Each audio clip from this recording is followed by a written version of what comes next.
So just a few more notes on the practice about impermanence.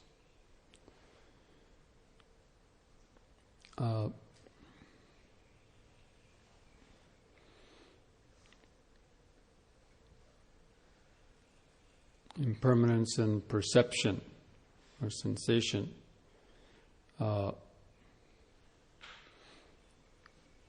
The deeper meaning of impermanence is seeing how each moment just arises and vanishes or disappears, and how when the moments are run together, then when we're clinging to the object, then and the perception arises and we get caught in the perception. For example, let's say the chirping birds. So when you hear the sound, you think, oh, that's a bird song.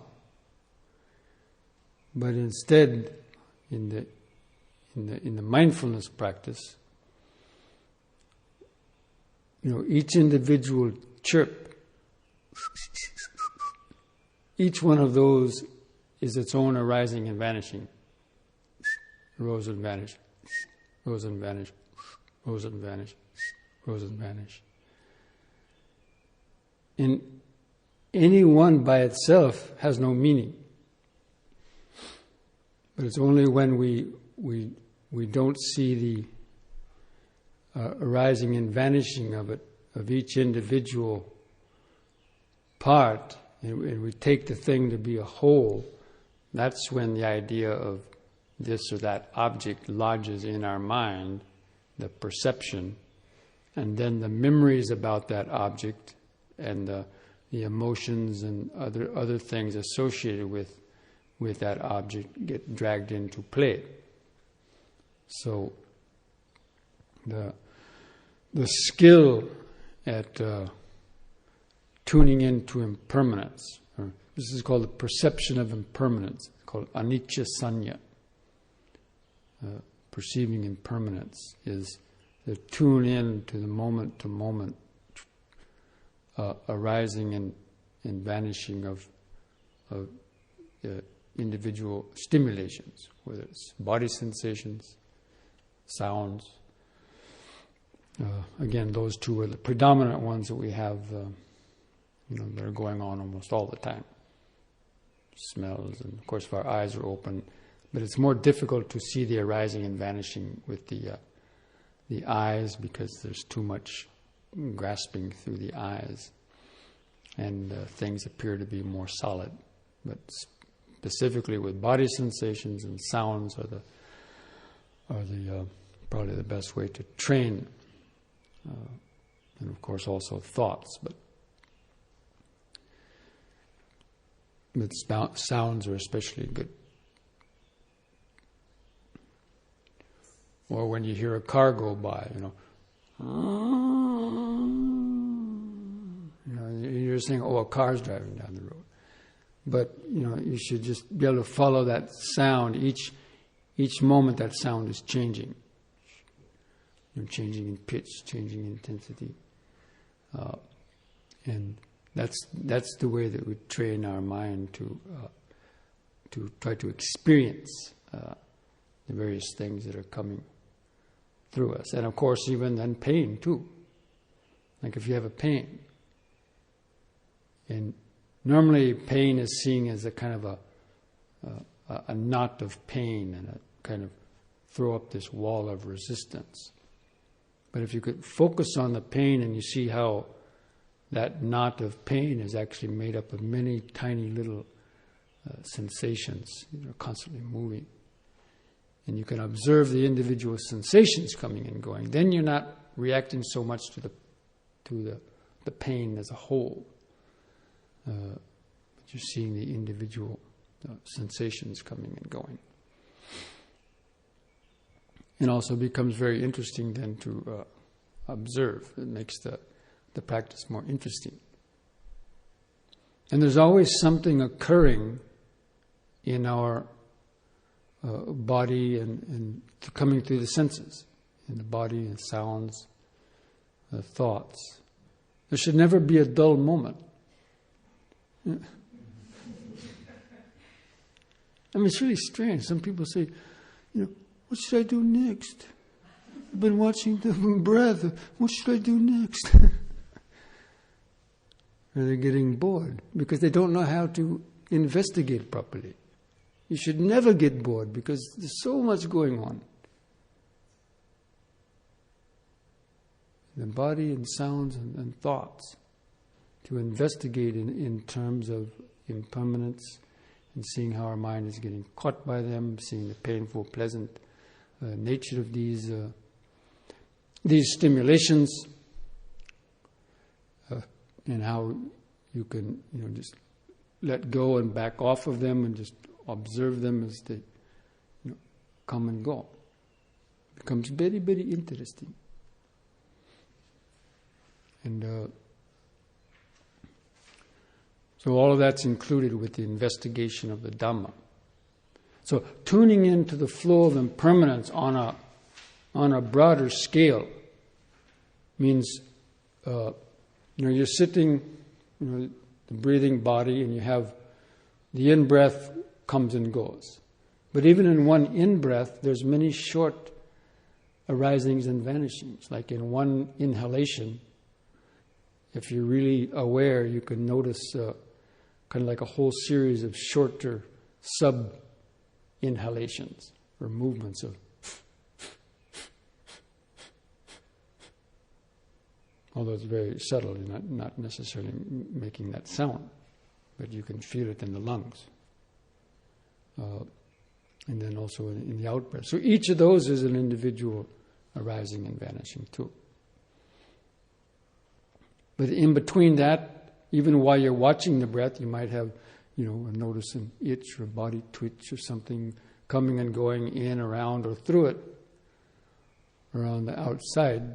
And so, those also, you just notice how they just arise. And you allow it. And you kind of open up. That's why it's in Vipassana, you need to open up the field of attention rather than keeping it narrowly focused only on the breath. But the breath is always there to come back to, and is always there as one of these myriad of other kind of sensations, and then sounds interspersed with body feeling sound. And that's a good thing you can deliberately do in the meditation is to let them alternate, because then the mind doesn't get stuck on anyone. If you won't get stuck on a body sensation, you hearing sounds. If you get stuck on a sound, you go back to feeling body sensations. And so there's always something available to notice and let go of. It's basically notice, let go, notice, let go, notice, let go, notice, let go.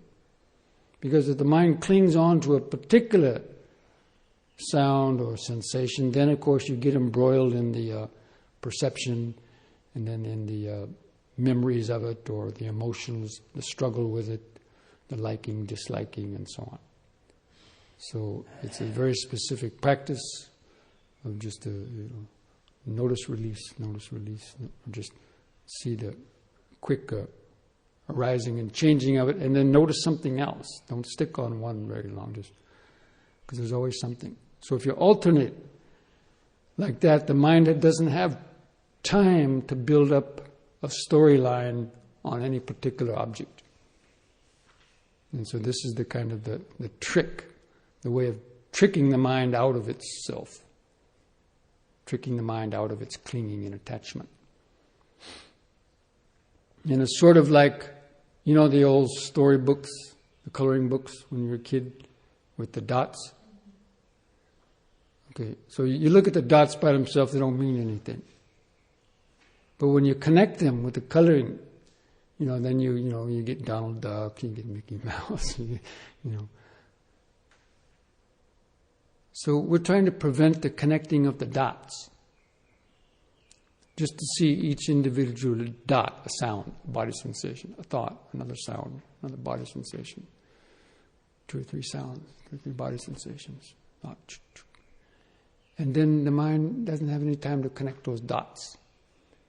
And therefore, the solid reality starts to fade away, starts to kind of fall apart. And you experience a more, kind of emptiness. Because the mind isn't creating all these picture books, storylines, and so on, because it's resting in the flow of impermanence. It's called a sixth sense door awareness, where the mind is centered in the middle and open, and is just being aware of zip, zip, zip, zip, zip, zip, zip, zip, zip. But when the mind starts to grab, then that's when you have to have your mindfulness there. Make a note, grabbing, or clinging.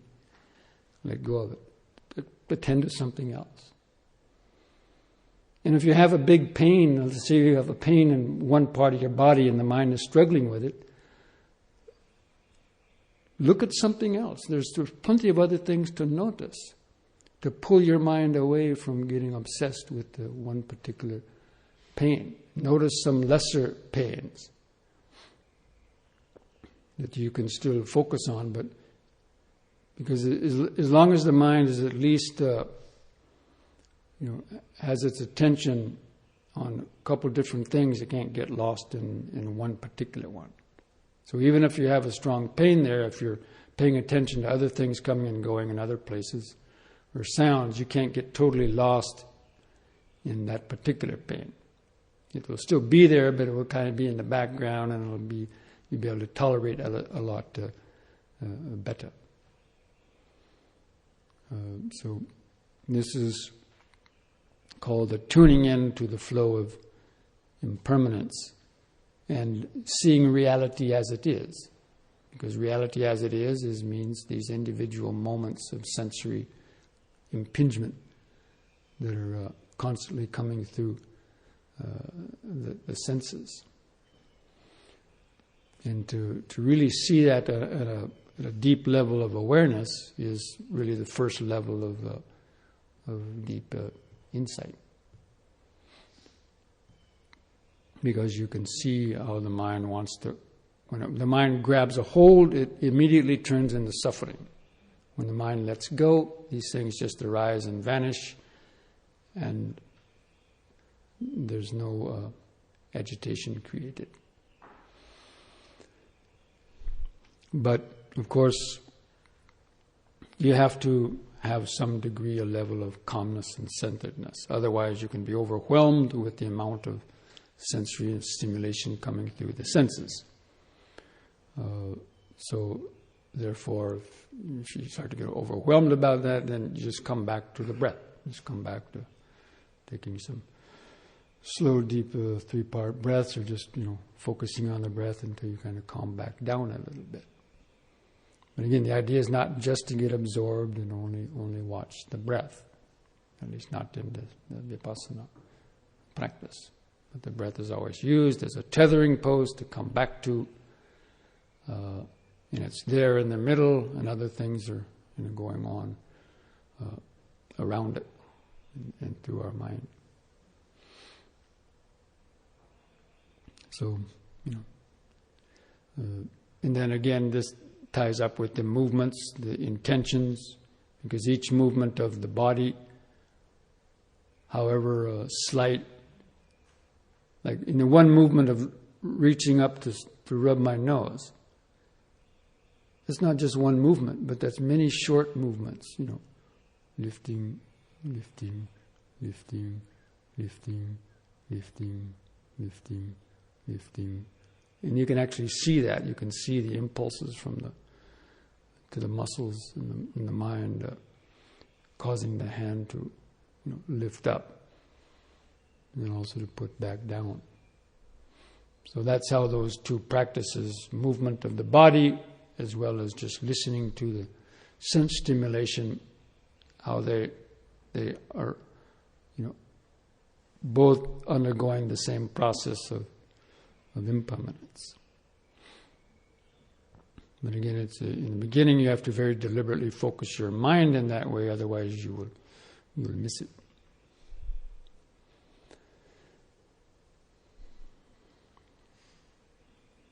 So go ahead and you might down there I put up a couple of the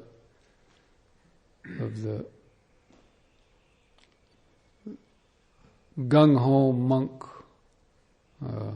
practice. Yeah, asking what a gung-ho monk does.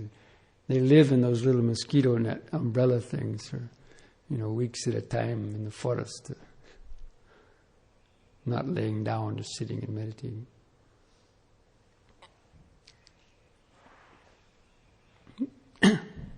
But anyway, if you want to try that sometime, sit underneath. It's got a mosquito net that comes down to the ground. And so when you're sitting in there, it's pulled down to the ground, and you can sit in there without the bugs, biting you. But when you get finished using it, there's a sample. One is tied up in a little ball underneath when you're not using it, and the other is hanging down.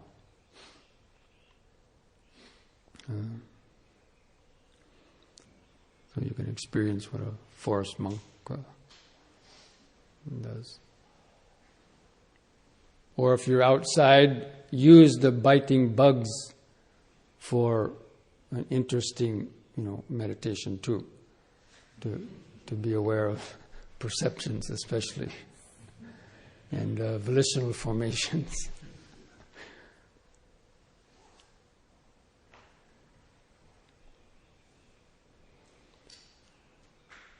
Just set up a erect posture. Begin with perhaps a few minutes of the 3-part breathing, sending out some thoughts of metta to oneself and others.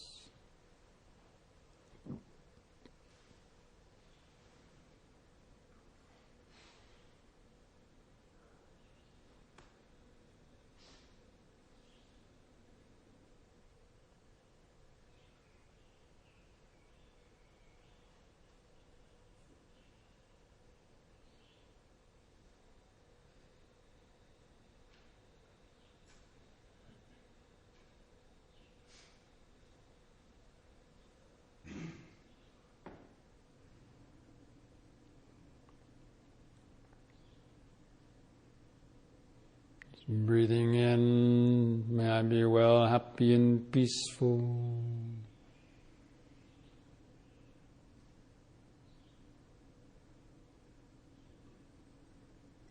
And breathing out, may all beings be well, happy and peaceful.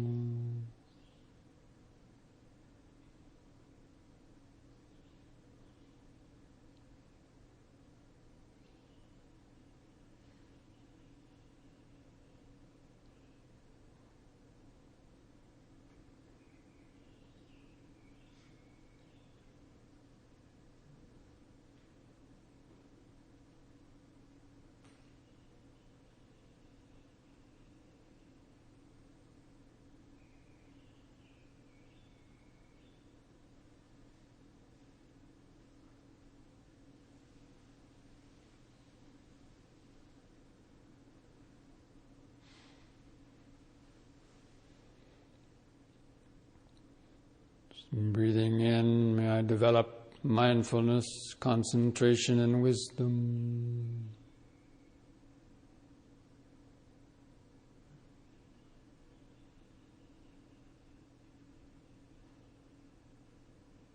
Breathing out, may all beings develop mindfulness, concentration, and wisdom.